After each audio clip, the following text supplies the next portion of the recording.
और महादेव के संबंध को कैसे देखते हैं? एक दूसरे के प्राण हैं, एक दूसरे के इष्ट हैं। राम कृष्ण हरि की यदि भक्ति आपको प्राप्त करनी है तो महादेव की शरण लेनी ही पड़ेगी। भगवान शिव जो हैं वो श्री कृष्ण को अपना परम इष्ट मानते हैं। तो जब भगवान कृष्ण का जन्म इस ब्रज में हुआ तो स्वयं भोलेनाथ चल करके एक ज्योतिषी का रूप धारण करके मैया यशोदा के द्वार पर आए हैं।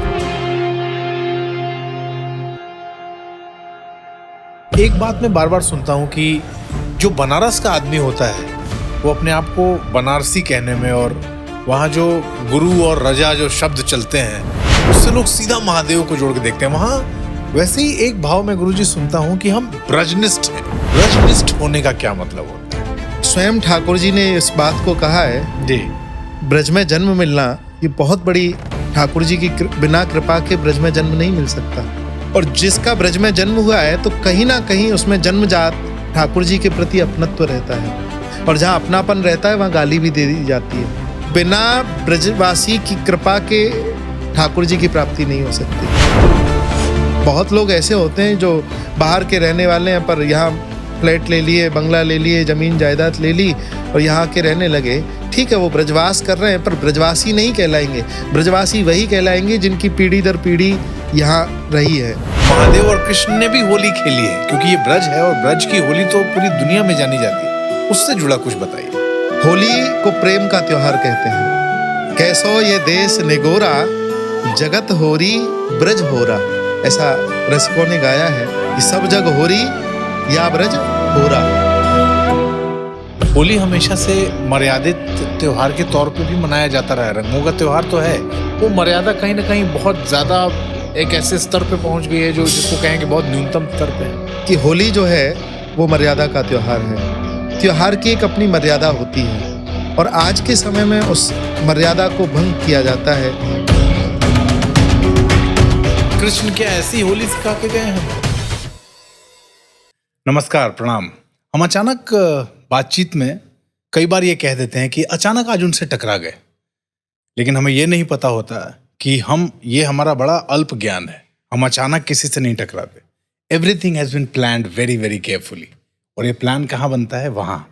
किसी से मिलना आपका अचानक नहीं होता, उस संजोग को बनाया जाता है। वो सारी चीज़ें तय की जाती हैं, परिस्थितियाँ तय होती हैं और उसके बाद आप किसी से मिलते हैं। वो मिलन तय होता है, संवाद तय होता है, क्या बात होगी वो तय होता है, और उस बात के बाद उस संबंध कैसे आगे चलेगा ये सब कुछ भी ऊपर से सब तय होके आता है। और ऐसे ही आज एक मिलना हुआ। हम वृंदावन की गलियों में थे और वहाँ हमें धीरज कृष्ण शास्त्री जी मिले। कथावाचक हैं, कथा कहते हैं पूरे देश में, और इनसे मेरा मिलना कुछ ऐसा ही था कि हम एक दूसरे को नहीं जानते थे। 1 घंटे पहले शायद एक दूसरे को हमने जाना और उसके बाद ये तय हुआ कि बात करते हैं कुछ बात, और कुछ तय नहीं था कि हम क्या बात करेंगे। लेकिन देखिए, ये भी एक संयोग है कि हम महादेव को इतना मानते हैं और धीरज कृष्ण जी कृष्ण भक्त हैं, कृष्ण को मानते हैं। तो आज महादेव और कृष्ण पर आधारित ये संवाद है, शायद मुझे ऐसा लगता है। तो बहुत स्वागत करता हूँ आपका। सबसे पहले तो राधे राधे। राधे राधे आपको। और बातचीत को कहाँ से शुरू करूँ? मैं तब से यही सोच रहा था कि इस बातचीत में हम कौन सी पहली बात करें। मुझे लगता है आपसे मिलने के बाद जो पहला भाव मेरे मन में आया वो भाव आया कृष्ण और महादेव के संबंध को लेके, क्योंकि शायद ये भाव भी उन्होंने ही दिया कि मैं इसी भाव से इस बातचीत को शुरू करूं। तो आप गुरुदेव कृष्ण और महादेव के संबंध को कैसे देखते हैं? यहीं से शुरू करते हैं बात। जय श्री कृष्ण, राधे राधे। कृष्ण और महादेव एक दूसरे के प्राण हैं, एक दूसरे के इष्ट हैं। भगवान कृष्ण महादेव को अपना स्वामी मानते हैं, अपना इष्ट मानते हैं, और भगवान शंकर भगवान कृष्ण को अपना इष्ट मानते हैं। और यहाँ तक हमने अपने संतों से, गुरुओं से यही सुना है कि राम कृष्ण हरि की यदि भक्ति आपको प्राप्त करनी है तो महादेव की शरण लेनी ही पड़ेगी। रामचरितमानस में एक चौपाई आती है कि जा पर कृपा न करें पुरारी, सो न पाव मुनि भगति हमारी। कि जिसके ऊपर त्रिपुरारी कृपा नहीं करते वो रामकृष्ण हरि का दास कभी बन ही नहीं सकता। और स्वयं भगवान भी कहते हैं कि शंकर प्रिय मम द्रोही, शिव द्रोही मम दास, सो नर करहिं कल्प भर, घोर नरक में वास। शिव द्रोही मम दास कहावा, सो नर मोहि सपनेहु नहीं भावा। क्या अर्थ हुआ इसका? इसका अर्थ यह है कि अपने आप को शिव का दास कहलाते हैं कि मैं महादेव का दास हूँ, शिव का दास हूँ, शंकर का दास हूँ, पर रामकृष्ण हरि का विद्रोह करते हैं, उनसे द्रोह करते हैं, विरोध करते हैं। तो भगवान कहते हैं कि ऐसा व्यक्ति मुझे स्वप्न में भी अच्छा नहीं लगता। शिव द्रोही मम दास कहावा, सो नर मोहि सपनेहु नहीं भावा, कि ऐसा व्यक्ति मुझे सपने में भी अच्छा नहीं लगता। और हमारे वैदिक हिंदू सनातन धर्म में ये जो 3 त्रिदेव के लिए कहा गया है, ब्रह्मा विष्णु महेश, ये 3 देव नहीं है। सबसे पहले तो राम कृष्ण हरि, ये 3 शब्द मैं आपको अभी बार बार बोल रहा था, तो राम कृष्ण हरि ये 3 नहीं, एक ही है, एक ही स्वरूप है, अलग अलग रूप से लीला करने के लिए आए हैं। तो इसी प्रकार त्रिदेव जो है वो 3 देव अलग अलग नहीं, एक ही हैं। फॉर एग्जाम्पल, एक किसान बीज बोता है, तो बीज उसने बोया तो वही ब्रह्मा बनकर के सृष्टि का सृजन करता है। वही एक व्यक्ति ब्रह्मा बनकर के सृष्टि का सृजन होता है, बीज बोता है। पर जब बीज फूट करके फसल के रूप में तैयार होता है तो वही विष्णु बनकर के उसका पालन करता है, समय समय पे दवाई लगाता है, छिड़काव करता है, पानी देता है, खाद लगाता है। तो वही व्यक्ति, वही किसान, एक किसान है, वही उस फसल की फिर सुरक्षा करता है, पालन पोषण करता है। तो इसी प्रकार इस सृष्टि का पालन पोषण वही परम तत्व विष्णु बन करके करते हैं। और शिव, महादेव, शंकर, अलग अलग नामों से जिनको जाना जाता है, तो वही किसान जब फसल पक कर के तैयार हो जाती है तो वही शिव उस फसल को काट देते हैं, वही किसान उस फसल को काटता है। तो इसी प्रकार जो शिव तत्व है, शिव जी जो हैं, वो सृष्टि का संहार कर देते हैं। तो सबसे मेन बात ये निकली कि ये त्रिदेव 3 नहीं, एक ही तत्व है, वही परम तत्व है।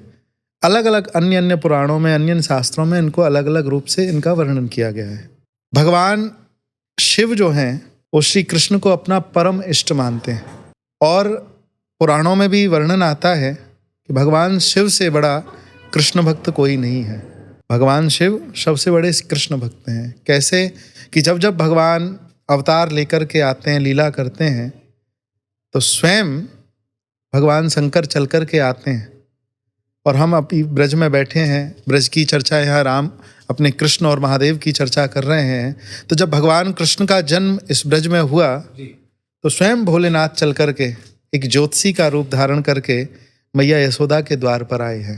हमारे ब्रज के साहित्य में आता है, मैं बाला जोगी जस गाया, मैं बाला जोगी जस गाया, धन्य यशोदा तेरे तन को, जिन ऐसा सुत है जाया। भगवान भोलेनाथ जो देवाधिदेव महादेव हैं, वो अपने इष्ट का दर्शन करने के लिए, बाल कृष्ण लाल का दर्शन करने के लिए, क्योंकि जहाँ प्रेम होता है वहाँ उस प्रेमी से मिलने के लिए रूप बदल करके भी जाना पड़ता है, जिसको हमारी ब्रज की भाषा में कहते हैं छद्म रूप धारण करके। तो भगवान भोलेनाथ छद्म रूप धारण करके ज्योतिषी बन करके आए। अलग खोल दे पलक देख ले दुनिया की झलका झलक, आकर के मैया यशोदा के द्वार पर खड़े हुए, और मैया यशोदा के सामने आकर के कह रहे हैं, धन्य यशोदा तेरे तन को जिन ऐसा सुत है जाया।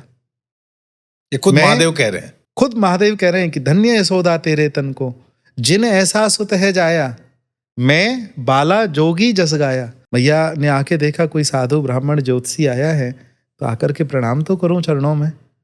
बाबा कि जो चाहिए सो ले ओ दिगंबर, करो आप दाया। बाबा तुमको जो चाहिए, क्योंकि साईं इतना दीजिए जामे कुटुंब समाए, और मैं भी भूखा ना रहूं, साधु ना भूखा जाए।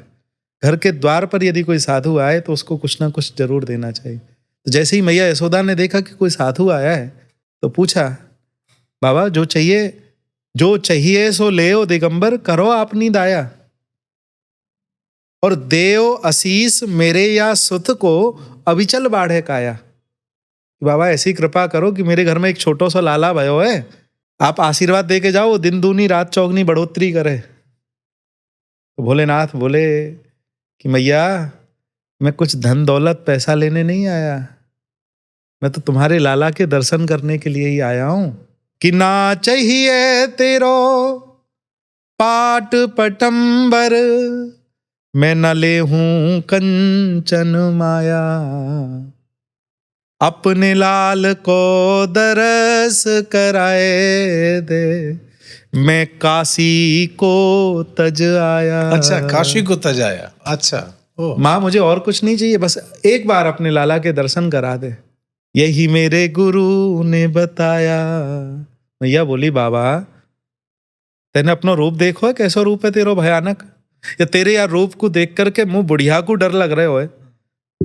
बिच्छू के कुंडल पहने हुए हैं, कातर नार पे डोल रही है, सरपन की माला धारण किए हैं, नागन के मुकुट धारण किए हैं, चिता की भस्म शरीर पर लपेटी हुई है, मृगछाला पहनी हुई है, बागंबर ओढ़ो भयो है, चिता की भस्म है। अरे यार तेरे रूप को मुँह बुढ़िया को देख करके डर लग रहा हो, मेरा छोटो सा लाला डर जाएगा, मैं अपने लाला के दर्शन नहीं कराऊंगी। ब्रज की गोपी जो भगवान भोलेनाथ से भी कह रही है कि मैं अपने लाला के दर्शन नहीं कराऊंगी। ये प्रेम की चर्चा है, और भोलेनाथ जैसा प्रेमी भागवत में वर्णन आता है, वैष्णवानाम यथा शंभु। भागवत के 12 स्कंद के अंतिम अध्याय में ये बात आई है कि जैसे बहने वालियों में गंगा जी श्रेष्ठ हैं, निम्न गानाम यथा गंगा, देवानाम अच्युतो यथा, देवताओं में श्री कृष्ण श्रेष्ठ हैं, वैष्णवानाम यथा शंभु, पुराणानाम इदम महत। वैष्णवों में भगवान शंकर जी सबसे श्रेष्ठ माने जाते हैं, और पुराणों में श्रीमद् भागवत सबसे श्रेष्ठ मानी जाती हैं। तो वैष्णवों की श्रृंखला में सबसे पहला नाम यदि कोई आता है कि भगवान के सबसे बड़े दास कौन हैं, तो उसमें सबसे पहली गिनती देवादिदेव महादेव की आती है। तो वही बात महादेव कह रहे हैं कि मैं काशी को भी छोड़ करके आ गया तेरे लाला के दर्शन करने के लिए। धन से नहीं काम ना काम धरा धामहू से, धन से नहीं काम ना काम धरा धामहू से, हम तो उदासी नित्य शमशान वासी हैं। हम तो उदासी नित्य शमशान वासी हैं। काशी विश्वनाथ दर्शन करो, मणिकर्णिका घाट, महाकाल का दर्शन करो, भस्म आरती होती है कि हम तो उदासी नित्य शमशान वासी हैं। अमृत की नहीं इच्छा, अमृत की नहीं इच्छा, मैं बिजिया विष पान करूं। अमृत की नहीं इच्छा, मैं बिजिया विष पान करूं, और अन्न के लिए तो मेरे अन्नपूर्णा दासी है। अन्न के लिए तो मेरे अन्नपूर्णा, काशी विश्वनाथ जाके देखो, अन्नपूर्णा महारानी दासी बनकर के बैठी हैं कि अन्न के लिए तो मेरे अन्नपूर्णा दासी है, तेरी कृपा से भरपूर हम सब विधि। भैया तेरे आशीर्वाद से सब कोई कमी नहीं है जीवन में, तेरी कृपा से भरपूर हम सब विधि। ये अखियां तो केवल हरि दर्शन की प्यासी हैं, ये अखियां तो केवल हरि दर्शन की प्यासी हैं। तब मैया ने कहा, बाबा मैं अपने लाला के दर्शन नहीं कराऊंगी, मेरा लाला डर जाएगा। तब भोलेनाथ बोले, माँ मेरे इष्ट हैं, तुम जानती हो तुमने अपने घर में किसको छुपाया है कि जाकी दृष्टि सकल जग ऊपर, सोमो सो जात डराया,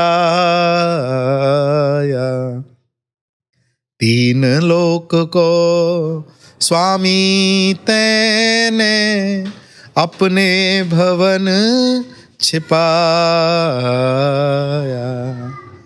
कि जिसकी दृष्टि से सृष्टि चलती है ना, वो तीनों लोकों का स्वामी तेरा बालक बन के आया है। मैया तू कह रही है मोती, अरे मैया मेरे गले में तो एक फन को नाग है, तेरो लाला तो 1000 फन के नाग पे सोवे, तुमको एक बार दर्शन कराए दे। मैया बोली, मैं अपने लाला के दर्शन नाय कराऊंगी, नाय कराऊंगी, नाय कराऊंगी, क्योंकि वहां वात्सल्य भाव प्रधान है।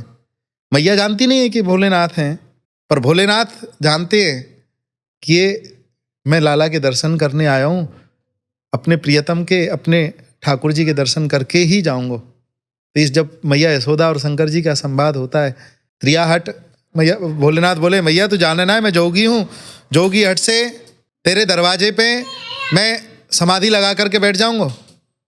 मैया बोली, या दरवाजे पे समाधि लगाएगा, मैं पीछे वाला दरवाजा खोल लूंगी। या नंद भवन में 12 दरवाजे हैं। भोलेनाथ बोले, मैया तू जाने ना है, मेरे भी 12 रूप हैं, 12 ज्योतिर्लिंग के रूप में मैं 12 दरवाजे पे 12 समाधि लगाऊंगा, कभी तो तेरो लाला निकलेगा बाहर, जब दर्शन कर लूंगा। मैया बोली, बाबा तू समाधि लगा ले, खूब लगा, पर मैं अपने लाला के दर्शन नए कराऊंगी, नए कराऊंगी, नए। देखिए, प्रेम कब प्रकट होता है? जब वियोग होता है। पास रहने पर उतनी वैल्यू नहीं होती जितनी दूर जाने पर होती है। उस प्रेम को प्रकट करने के लिए शंकर लीला हो रही है कि भोलेनाथ कितना प्रेम करते हैं अपने ठाकुर जी से, अपने इष्ट देव से, बालकृष्ण लाल से। हट पे अड़ गए, मैया मैं दर्शन करके ही जाऊंगा। मैया बोली, मैं दर्शन नए कराऊंगी, क्योंकि मैया के अंदर वात्सल्य भाव प्रधान है, छोटो सो लाला माने मैया। तब मैया जब हट पे अड़ गई, मैं अपने लाला के दर्शन नए कराऊंगी, तो भोलेनाथ ने क्रंदन किया। उस समय डोर तो जुड़ी हुई थी ठाकुर जी से कि हे नाथ, मैं इतनी दूर से चल करके आपका दर्शन करने के लिए आया हूं और आप ऐसा मेरे साथ करोगे। प्रेमाश्रु की धार बहने लगी। श्री मलुकदास जी हुए हमारे संतों की परंपरा में, उनका एक बहुत सुंदर भाव कि दीन दयाल सुनी जब ते, तब ते मन में कछु ऐसी बसी है, तेरो कहाए के जाऊं कहाँ, अब तेरे ही नाम की भेंट कसी है। हे नाथ, जब से आपका ये नाम सुना ना, दीन दयाल, दीन बंधु, दीनानाथ, तब से हमने अपना समर्पण कर दिया आपके चरणों में। तुम्हारे नाम की भेंट कस के गांठ मार करके आगे बढ़ रहे हैं कि तेरो ही आसरो एक मलूक, और तेरे समान ना दूजो यसी है, कि ए हो मुरारी। हमारी पुकार सच्ची नहीं होती। हम ठाकुर जी को पुकारते तो हैं, पर जिस दिन हमारी पुकार सच्ची हो जाएगी, जिस दिन वो अंतर मन की जो पुकार है, डोर उससे बंद करके जब हम आर्त भाव से, करुण भाव से उनको पुकारेंगे, तो मैं गारंटी से कहता हूं ठाकुर जी हमारी पुकार सुनेंगे, सुनेंगे, सुनेंगे। कि ए हो मुरारी पुकार कहूं या मैं, मेरी हसीनाएं तेरी हंसी है। मैं तो आपका आश्रय लेकर के आपके दर्शन करने आया और आप मुझे दर्शन नहीं दे रहे, तो मैं यहां से खाली हाथ लौट जाऊंगा तो इसमें मेरी हंसी नहीं होगी, आपकी हंसी होगी। तो स्वयं भोलेनाथ प्रेमाश्रु की धारा बहाते हुए, नंदगांव में एक जगह है टेर कदम, टेर कदम के बराबर में समाधि लगा करके बैठ गए भोलेनाथ। दर्शन की आशा लेकर के बैठे। तो आज भी उन भोलेनाथ का मंदिर आसेश्वर महादेव के रूप में जाना जाता है। और जो व्यक्ति जो आशा लेकर के वहां जाता है, तो मेरे महादेव उसकी सारी आशाओं को पूरी करते हैं। और स्वयं महादेव किस आशा को लेकर के आए कि ठाकुर जी का दर्शन हो जाए। जैसे ही आशा लेकर के बैठे, तो इधर ठाकुर जी तक पुकार पहुंच गई। बालकृष्ण लाल रोने लगे, क्योंकि भगवान स्वयं गीता में कहते हैं, ये यथा माम प्रपद्यन्ते तांस तथैव भजामि हम, कि जो मुझे जैसे भजता है मैं उसका वैसे भजन करता हूं। आज हम रोकर के ठाकुर जी को पुकारेंगे तो कहीं ना कहीं ठाकुर जी भी हमें याद करके रोएंगे। प्रेम दोनों ओर से चलता है, एक तरफा प्रेम प्रेम नहीं होता, प्रेम जो दोनों ओर से निभाया जाए। इधर भोलेनाथ क्रंदन कर रहे हैं, भोलेनाथ प्रेमाश्रु की धारा, मैं आपका दर्शन करने आया, मुझे आपका दर्शन करना है। और उधर बाल कृष्ण लाल रो रहे हैं, ठाकुर जी रो रहे हैं, बाल गोपाल रो रहे हैं। काऊ जोगिया की नजर लगी है, मेरो बारो कन्हैया रोवे, और घर घर हाथ दिखावे यशोदा, दूध पिए न सोवे। अच्छा। मैया को चिंता हो गई, किसी माँ का बालक यदि कोई रोने लग जाए, चुप ना हो, दूध पिलाने पे भी, अच्छे से देखभाल करने पे भी तो चिंता हो जाती है माताओं को। मैया यशोदा घबरा गई, मेरे लाला को कहाँ भयो, नजर लग गई दिखे। तो पूर्णमासी पुरोहितानी जो साक्षात योग माया का स्वरूप है ब्रज में, मैया उनके पास दौड़ी दौड़ी गई कि लाला रो रहे हो है, चुप नहीं है रहे हो, कहाँ करें। तो पूर्णमासी पुरोहितानी ने कही कोई घर आयो? बोले हाँ, एक जोगी आयो। बोले वही जोगी कोई जादू टोना कर गयो है।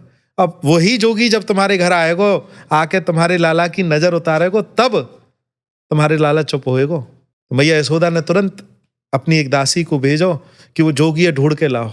और जोगी कहाँ, वो तो टेर कदम पे ठाकुर जी के प्रेम में रो रहे हैं, करुण क्रंदन कर रहे हैं कि मुझे अखियां हरि दर्शन की प्यासी, मिलवो चाहत कमल नैन सो, निस्दिन रहत उदासी, अखियां हरि दर्शन की प्यासी।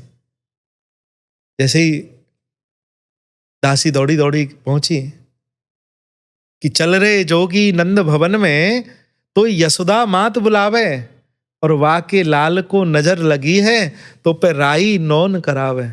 बाबा जल्दी चल, मैया यशोदा ने बुलाया तो को, बाकी लाला को नजर लग गई है, तो पे राई नौन नजर उतारनी आवे ना, बाकी लाला की नजर उतार क्या। तो स्वयं भोलेनाथ जैसे ही ये खबर सुनी, ये सूचना मिली, तो प्रेम में ऐसे बहा विवल हो गए, वाह वाह रे वाह, दीन बंधु दीनानाथ, मेरी पुकार सुन ली।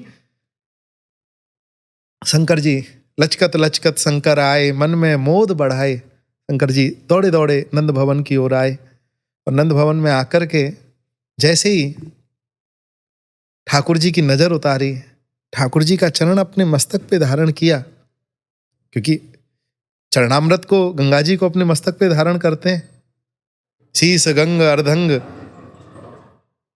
भोलेनाथ ने जैसे ही चरण अपने माथे पर दिया, प्रणाम किया, तो ठाकुर जी खिल खिल खिल खिल खिल खिल करके हंसने लगे, क्योंकि उद्देश्य क्या था, दर्शन देना। और जैसे ही भोलेनाथ को दर्शन मिला, अपने हृदय से लगा लिया बालकृष्ण लाल को। भैया बोली अब तक तो लाला इतनी जोड़ जोड़ते रो रहे हो, अब बाबा तेरे आते ही चुप रह गए हो, तो हंस रहे हो। तो ऐसा कर बाबा, तू मेरे घर में ही रहे, तो मेरे घर में ही रहे। तो भोलेनाथ, जहां से हमारा ये प्रसंग प्रारंभ हुआ है, शिव और कृष्ण का प्रेम, शिव और महादेव का, महादेव और कृष्ण का प्रेम क्या है।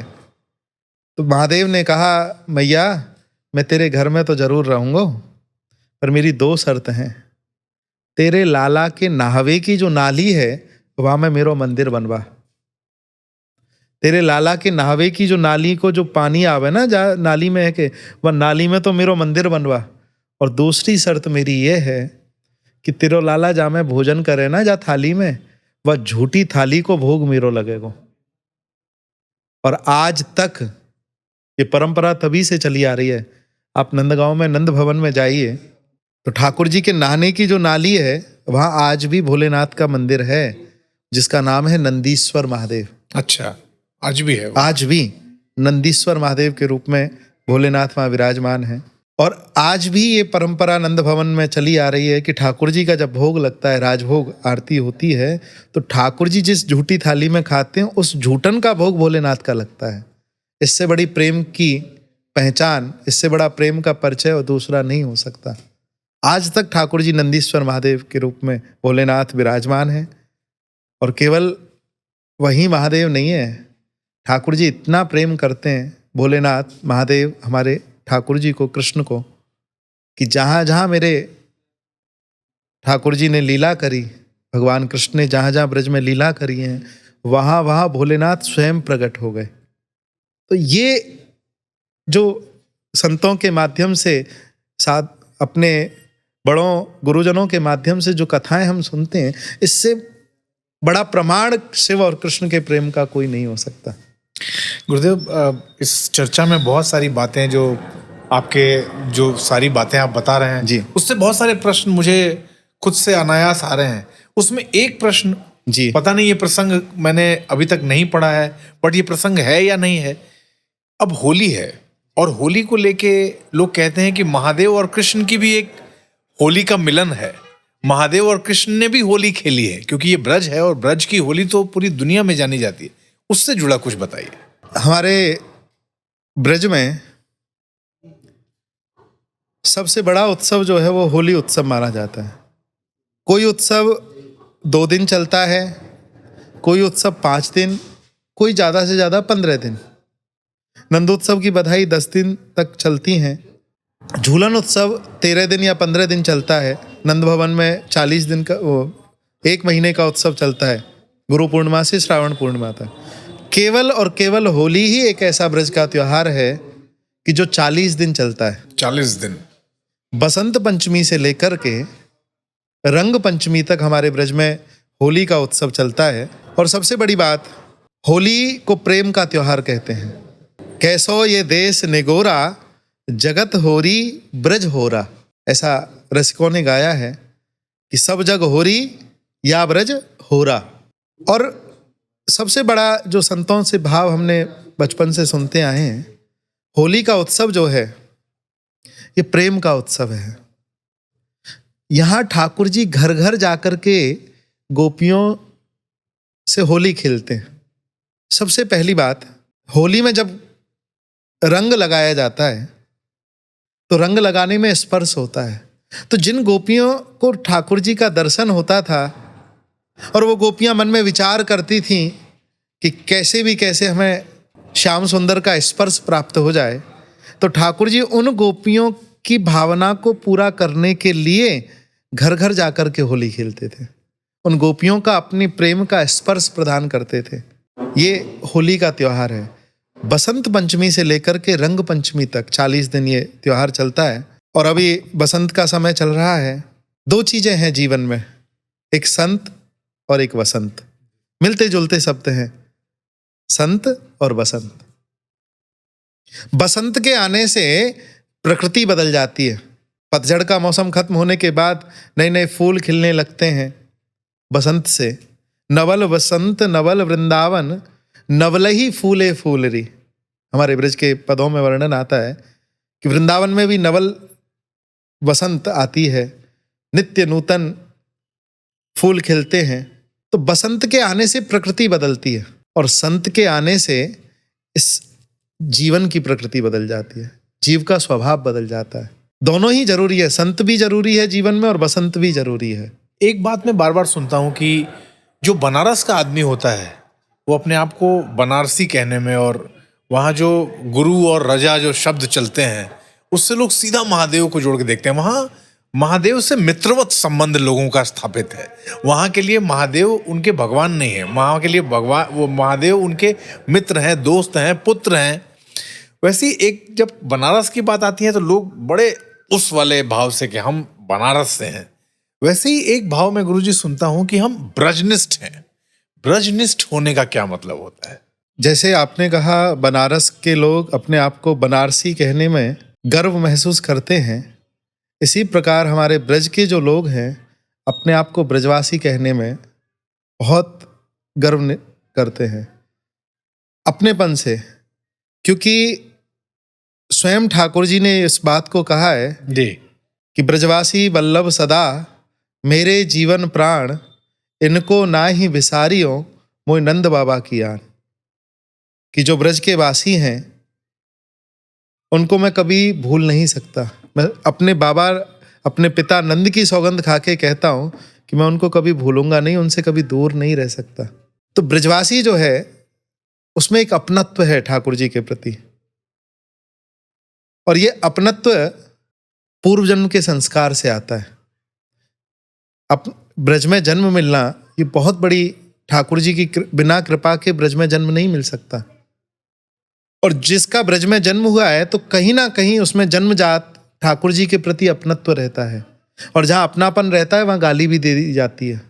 जहाँ अपनत्व रहता है, प्रेम रहता है, तो प्रेम की, जैसे आपने देखा होगा विवाह में, जब किसी का विवाह होता है तो वहाँ गाली गाई जाती है।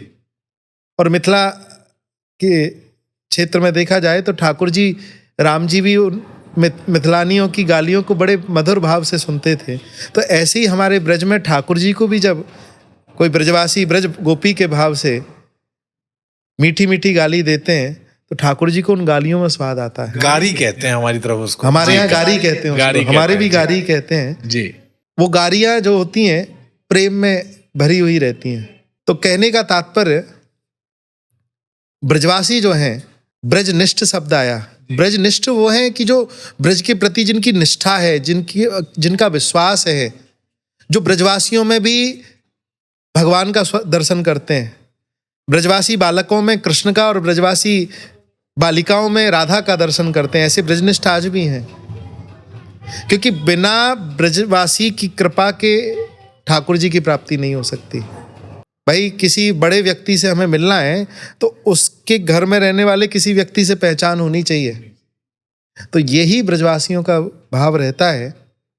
और ऐसे ब्रजनिष्ठ, ब्रजवासी एक अलग शब्द है, ब्रजनिष्ठ एक अलग शब्द है। ब्रजवासी जो जन्मजात ब्रजवासी हैं। बहुत लोग ऐसे होते हैं जो बाहर के रहने वाले हैं, पर यहाँ फ्लैट ले लिए, बंगला ले लिए, जमीन जायदाद ले ली और यहाँ के रहने लगे। ठीक है, वो ब्रजवास कर रहे हैं, पर ब्रजवासी नहीं कहलाएंगे। ब्रजवासी वही कहलाएंगे जिनकी पीढ़ी दर पीढ़ी यहाँ रही है, और कम से कम 4 से 5 पीढ़ी जिनकी यहाँ ब्रज में बीत गई हैं, वो ब्रजवासी के, जिनका जन्म ब्रज में हुआ है, वो ब्रजवासी हैं। ऐसे लोगों के लिए ठाकुर जी कहते हैं ब्रजवासी वल्लभ सदा। परम श्रद्धेय परम पूज्य वृंदावन में एक संत हुए, मोटे गणेश जी वाले महाराज जी। उनसे किसी ने कहा ब्रजवासी की पहचान क्या है? तो उन संत का एक ही उत्तर था कि जिसकी गोदी में प्रिया प्रियतम बैठे रहे हैं, जिसकी गोदी में राधा और कृष्ण हमेशा बैठे हैं प्यार से आकर के, और जो उसी भाव में डूबा रहे, वही सच्चा ब्रजवासी है। जो अपनत्व में, ठाकुर जी के प्रेम में डूबा रहे, वो सच्चा ब्रजवासी कहलाता है। ब्रजनिष्ठ वो कि जिसकी ब्रज के प्रति निष्ठा है, कि जो ब्रज को छोड़ करके बाहर नहीं जाते। ऐसे बहुत संत हैं। आज जिनके उत्सव में हम गए, श्री श्याम सुंदर दास बाबा जी महाराज गिरिराज जी की नित्य 2.5 और 3 परिक्रमा देते थे, जो हमारी सोच से परे है। प्रत्येक दिन, ऐसा नहीं कि आज सर्दी पड़ रही है, आज बारिश बहुत तेज हो रही है, या आज बहुत तेज जेठ की दोपहरी पड़ रही है, धूप बहुत तेज है, 45 डिग्री टेम्परेचर है। कभी नहीं सोचते थे। उन्हें 2-2.5 परिक्रमा 3 परिक्रमा देनी तो देनी, चाहे धूप हो, चाहे ठंड हो, चाहे बारिश हो, चाहे कुछ भी हो। उसको कहते हैं ब्रजनिष्ठ। अपने नियम के प्रति जिनकी अगाध श्रद्धा है, जिन्होंने जो भावना जिनकी जिससे जुड़ी हुई है गिरिराज जी से, वो गिरिराज जी को छोड़ के अन्यत्र नहीं जाते थे कहीं भी। केवल एक ही नियम, गिरिराज जी की परिक्रमा देनी। तो उनको कहते हैं ब्रजनिष्ठ। ऐसे बहुत संत हैं यहाँ पे कि जो ब्रज को छोड़ करके बाहर नहीं जाते। तो ऐसा संतों से सुना है कि अभी जैसे महाकुंभ हुआ, तो जो ब्रजनिष्ठ हैं, जिन्होंने नियम ले रखा है कि ब्रज से बाहर नहीं जाना, तो महाकुंभ का फल उन्हें, यदि निष्ठा तुम्हारी पक्की है, तो महाकुंभ का फल उन्हें यहाँ ब्रज में रहते हुए भी मिल जाएगा। और भैया हमारे तो रसिकों ने कहा है, कीरत सुता के पग पग पे प्रयाग जहाँ, केशव के केली कुंज कोटि कोटि काशी हैं। जहाँ राधा रानी के पग पग पे प्रयागराज पड़े हुए हैं। ऐसी चर्चा आती है, महाकुंभ चल रहा है और 45 करोड़ से ज़्यादा व्यक्ति भक्त गण वहाँ पे संगम में डुबकी लगाने के लिए पहुँचे। 45 करोड़ अब तक का आंकड़ा है। संगम में सब स्नान करने जा रहे हैं, सब अपने पापों को धोने के लिए जा रहे हैं। तो तीर्थराज प्रयाग सबके पापों को अपने ऊपर ले रहे हैं। तो उन तीर्थराज प्रयाग का पाप कैसे उतरेगा? तो तीर्थराज प्रयाग दौड़े दौड़े एक बार भगवान के पास पहुंचे कि सारे लोग अपने पापों को धुल करके मुझ में चले जाते हैं, मेरी मुक्ति कैसे होगी? मुक्ति कहे गोपाल सो मेरी मुक्ति बताए। तब ठाकुर जी कहते हैं तुम ब्रज में चले जाना, ब्रज वृंदावन में जाकर के ब्रज की जो रज है उसमें लोटपोट होना, तो तुम्हारी भी मुक्ति मुक्त हो जाएगी। मुक्ति कहे गोपाल सो मेरी मुक्ति बताए, ब्रज रज उड़ मस्तक लगे मुक्ति मुक्त है जाए। इसके पीछे एक पौराणिक कथा आती है कि कुंभ का पर्व आया, उस समय नंद बाबा यशोदा मैया ब्रजवासियों में मीटिंग चल रही कि कुंभ नहा करके आए। तो ठाकुर जी ने देखा कि मैया बाबा दोनों कुंभ जाने के लिए कह रहे हैं। तो ठाकुर जी ने कहा मैया चिंता मत कर, मैं सारे तीर्थन को यहीं बुला दूँ। तो सारे विश्व ब्रह्मांड के तीर्थों को यही बुलाया गया। तो देखा एक काला काला पुरुष आया, वो आकर के ब्रज की रज में लोटपोट हुआ और पावन सरोवर में स्नान करके आया था काला काला, और जब निकला तो एकदम श्वेत वर्ण होकर के निकला। तो उससे पूछा, भैया कौन हो तुम, परिचय तो दो अपना। बोले, मैं तीर्थराज प्रयाग हूँ। इस संसार के सारे लोग अपनी काली माँ को, अपनी काली करतूतों को, अपने पापों को मुझ में धो के गए कुंभ के समय में। मेरे पाप कैसे, मैं कैसे पाप मुक्त होऊंगा? तो मुझे ठाकुर जी ने आदेश दिया, ब्रज की रज में जाकर के लोटपोट हो जाना, पावन सरोवर में स्नान कर लेना, तो तुम्हारी भी मुक्ति हो जाएगी। तो मैं अपने पापों को धुलने के लिए ब्रज में आता हूँ। तो ऐसी ब्रज की महिमा है, ये पौराणिक कथा है। और आज भी ब्रज 84 कोस की जब यात्रा होती है, तो जो लोग ब्रज 84 कोस की यात्रा करते हैं तो उन्हें पूरे विश्व ब्रह्मांड के तीर्थों का दर्शन, आपका बद्रीनाथ, केदारनाथ, गंगोत्री, यमुनोत्री, पशुपतिनाथ, द्वारिका, रामेश्वरम, सारे तीर्थ इस ब्रजमंडल में आकर के विराजमान हुए। इसीलिए जो ब्रजनिष्ठ होते हैं उन्हें बाहर जाने की कहीं जरूरत नहीं होती, पर निष्ठा पक्की होनी चाहिए। सबसे आखिरी प्रश्न जो मैं जिसकी तरफ बढ़ना चाह रहा था, कृष्ण के बड़े भाई जिनको दाऊ जी हम कहते हैं, होली हमेशा से मर्यादित त्योहार के तौर पे भी मनाया जाता रहा है। रंगों का त्योहार तो है, बट उस रंग की किसको लगाया जाना है, उस रंगों को किसके साथ खेलना है, किस तरीके से खेलना है, इसकी एक मर्यादा रही है। आपको लगता है वो मर्यादा अब बहुत हद तक, जो होली को एक जिस तरीके से खेला जाता है, जिस रूप में देखा जाने लगा है, वो मर्यादा कहीं ना कहीं बहुत ज्यादा एक ऐसे स्तर पे पहुंच गई है जो जिसको कहें कि बहुत न्यूनतम स्तर पे है? जी, मैं यही कहना चाहता हूँ इस विषय के बारे में कि होली जो है वो मर्यादा का त्योहार है, और उस मर्यादा के त्योहार में हमारे यहाँ रंग भी जो बनते थे वो पुष्पों से बनते थे, गुलाल भी जो बनते थे वो प्राकृतिक तरीके से बनाए जाते हैं। आप नंदगांव बरसाने की होली देखिए या अन्य मंदिरों की होली देखिए, पुष्टि मार्ग में आप बल्लभ कुल के जितने भी हवेलियां हैं, जितने भी ठाकुर जी के घर हैं, वहाँ केसर के रंग से होली खिलाई जाती है। वहाँ केमिकल के रंगों को प्रयोग नहीं किया जाता। और दूसरी बात, जितने भी गुलाल बनते हैं या इत्रों से ठाकुर जी को, इत्र होते हैं, इत्रों को जल में घोल करके ठाकुर जी को सुगंधित रंगों से होली खिलाई जाती है। तो प्रत्येक त्योहार की एक अपनी मर्यादा होती है, और आज के समय में उस मर्यादा को भंग किया जाता है। केमिकल के रंग प्रयोग किए जाते हैं, और कहीं ना कहीं धूल मिट्टी से बने हुए, जो केमिकल से बने हुए जो गुलाल होते हैं, उनको लोगों के ऊपर डाला जाता है, अभद्रता की जाती है, फुहड़ता जिसको कहते हैं। फुहड़ता जिसको कहते हैं। हमारे त्योहारों का स्वरूप ऐसा नहीं था, और ना ऐसा होना चाहिए। तो मेरी सबसे हाथ जोड़ के ये प्रार्थना है आगे आने वाले त्योहार के लिए भी, कि मर्यादित रूप में, जिससे प्रेम का त्योहार है तो प्रेम से होली खेलनी है, किसी के साथ जबरदस्ती नहीं करनी, किसी के साथ फुहड़ता नहीं करनी, अमर्यादित तरीके से कोई होली नहीं खेलनी चाहिए, ऐसा भाव है। प्रेम का त्योहार है, प्रेम से होली खेलनी है, प्रेम से ही रंग लगाना है, प्रेम से ही रंग लगाने की जगह रंग बरसाया जाता है, लगाने का भी बहुत कम जगह वो आता है। आप देखेंगे तो छींट दी जाती है। पुष्टि मार्ग में एक शब्द आता है प्रयोग में, छींट के वस्त्र। ठाकुर जी को अब बसंत से छींट के वस्त्र प्रारंभ हो जाते हैं, तो छींट दी जाती है गुलाल की, रंगों की, केसर के रंगों की, या टेसू के फूल आते हैं। टेसू के फूलों से आज भी नंदगांव बरसाने में जो इतना रंग तैयार किया जाता है, वो टेसू के फूलों को उबाल करके जो रंग तैयार होता है, उससे नेचुरल जिसको कलर्स बोलते हैं, उनसे होली को खेलना चाहिए। होली में रंग लगाना और रंग लगवाना दोनों स्वेच्छा का विषय है। जी जी, स्वेच्छा का विषय है। होली स्वेच्छा का विषय है, और आज के समय जो जबरदस्ती आप किसी पे रंग डाल देते हैं, उसका मन नहीं है, वो मना कर रहा है, फिर भी डाल देते हैं। क्या होली हमें ये सिखाती है क्या कि उसके साथ हम ऐसा करें? आजकल इस चीज को लोग दूसरे तरीके से प्रस्तुत करते, बुरा ना मानो होली है, तो बुराई का काम करें ही क्यों? ठीक है, रंग डालना एक अलग चीज है, पर किसी के, अब कोई व्यक्ति जा रहा है, उसकी आंखें वैसी कमजोर हैं और तुम मुट्ठी भर के गुलाल उसकी आंखों में मारो, तो ये अमर्यादित है, अभद्रता है। किसी को भी हम कोई भी क्रिया करें उससे किसी को कष्ट ना हो, ऐसी भावना होली में रहनी। बट आजकल मोस्टली होता तो यही है, जबरदस्ती होली खेलने की जो एक परंपरा। जी जी जी बिल्कुल। उसमें जो अभद्र तरीके से या जिनको आज की भाषा में कहें शरारती तत्व जो लोग होते हैं, वो उस होली के स्वरूप को बिगाड़ देते हैं, उस फुहड़ता को। मैं देखता हूँ कि अनाप शनाप गाने बजा करके, मदिरा पान करके। होली का त्यौहार ऐसा नहीं है। होली का त्यौहार प्रेम का त्यौहार है। उसको मनाना है तो अच्छे से गले लग कर के मनाया जाता है। देखता हूँ होली के दिन मदिरा पान करके, शराब पी करके नालियों में पड़े हैं लोग, सड़कों पे पड़े हैं। उस दिन कितने एक्सीडेंट होते हैं।